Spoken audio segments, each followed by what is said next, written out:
I've been attached with the feeling of waking up with you by my side.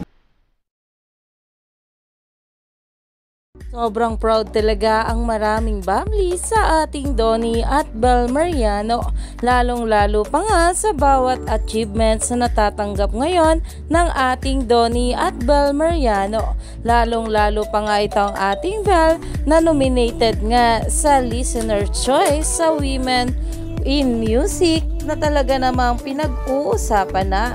Narito nga guys ang sabi ng mga Bablis at ni Mami Bang dito. Congratulations Bel, napaka-deserving mo. More awards to come. Talented na, maganda pa at mabait na bata. Way to go.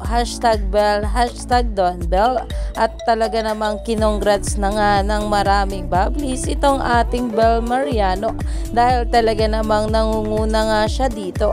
Narito nga guys ang mga kabilang sa nominado. Makikita nga dyan ang kanta ng ating Bel Mariano na Bugambilya na meron na nga itong 335,192 votes at 68% na nga ito.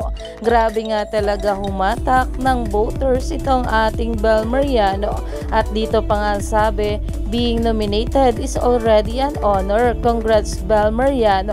This is huge opportunity. Hope you will attend. Well, mga bigatin nga rin guys ang mga nominado dito sa Philippines Billboard Women's in Music na talaga namang nakaka-proud nga at kabilang dito ang ating Bel Mariano. Kaya naman umani pa nga ito ng maraming komento at pinag-uusapan na. Kaya naman stay tuned lang tayo for more update.